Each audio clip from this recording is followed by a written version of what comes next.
DJI 3 Pro മിനിയാണ്. അപ്പോൾ ഇത് നമ്മളിന്ന് 500 മീറ്റർ ആൾട്ടിറ്റ്യൂഡ് മുകളിലേക്ക് ഉയർത്താൻ പോവുകയാണ്. 500 മീറ്റർ മുകളിലോട്ട് ഉയർത്തി കഴിഞ്ഞാൽ എങ്ങനെയാണ് ഇതിൻ്റെ ഇവിടുത്തെ താഴത്തെ കാഴ്ച എന്നുള്ളത് കാണാം.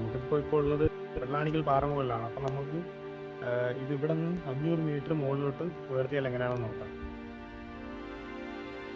അതിനു മുമ്പ് നമുക്ക് ഇന്ത്യയിലെ നമ്മൾ മിക്ക ഡ്രോണുകൾ വാങ്ങിക്കുമ്പോൾ ഡ്രോണുകളിലെ ഏറ്റവും മാക്സിമം ആൾട്ടിറ്റ്യൂഡ് വരുന്നത് 120 മീറ്ററാണ്. മിക്കുള്ള ഇന്ത്യയിൽ കുറേ ലിമിറ്റേഷൻസ് ഉണ്ട്. അപ്പോൾ അതുകൊണ്ടാണ് 120 മീറ്റർ വരുന്നത്. അപ്പോൾ ഇതിലെന്തായാലും ഇപ്പോൾ ഒരു 500 മീറ്റർ നമുക്ക് ആൾട്ടിറ്റ്യൂഡിൽ ഉയർത്താൻ പറ്റുന്നതാണ്. അതെന്താണെന്ന് വെച്ച് കഴിഞ്ഞാൽ വേറെ മായകളും മന്ത്രങ്ങളൊന്നുമില്ല. ഇതിലെ ഏറ്റവും സ്റ്റേം ലെയർ വരുമ്പോൾ അപ്ഡേറ്റ് ചെയ്യുമ്പോൾ നമുക്ക് അതിൻ്റെ ആൾട്ടിറ്റ്യൂഡിൻ്റെ ഒരു ഇത് വരുന്നത് ഓപ്ഷൻ.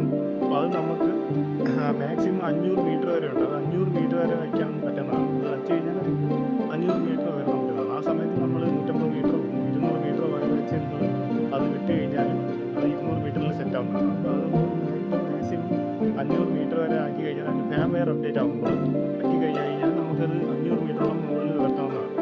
അപ്പോൾ ഇത് നമുക്ക് ഇന്ത്യയിൽ 120 മീറ്റർ തരുന്നത് 120 മീറ്റർ വളരെ വലിയൊരു ആൾട്ടിറ്റ്യൂഡാണ്. നല്ല ഹൈറ്റിലാണ്. 120 മീറ്റർ തന്നെ ഏറ്റവും കവർ ചെയ്യാൻ പറ്റും ചെറിയ ചെറിയ ഏരിയകളൊക്കെ.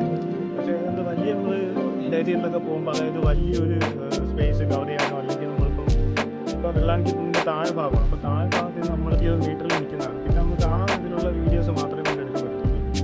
അതിന് കൂടുതൽ മീറ്റർ എടുക്കുന്നുണ്ടെങ്കിൽ നമുക്ക് വെള്ളാണിക്കൽ മുകളിലോട്ട് പോയി എടുക്കേണ്ടി വരും. അപ്പോൾ അതുകൊണ്ട് അങ്ങനെയുള്ള സാഹചര്യങ്ങളിൽ നമുക്ക് ഇത് 500 മീറ്റർ വളരെ ഉപകാരപ്പെടും. ഫൈനലി നമ്മുടെ ഡ്രോൺ 500 മീറ്റർ ഉയർത്താൻ പോവുകയാണ്. അങ്ങനെ ഉയർത്തി കഴിഞ്ഞിട്ട് ഡ്രോൺ വീഡിയോസ് ഞാനിതിൽ ആഡ് ചെയ്യുന്നതായിരിക്കും. അപ്പോൾ നമുക്ക് നേരെ ഇവിടുന്ന് ഡ്രോൺ മുകളിലോട്ട് ഉയർത്തിയിട്ട് അവിടുത്തെ 500 മീറ്ററിൽ നിന്ന് ആകാശ കാഴ്ച എങ്ങനെയാണെന്നുള്ളത് നോക്കാം. നല്ല വെയിലാണ് ഇവിടെ. ഇപ്പോൾ സമയം ഏതാണ്ട് നമ്മൾ 11-12 മണിയായ സമയമാണ്. അപ്പോൾ എന്തായാലും നല്ല വെയിൽ കാണും. അപ്പോൾ ഒന്ന് അധികം താമസിക്കുന്നില്ല, നേരെ വീഡിയോയിലേക്ക് പോകും.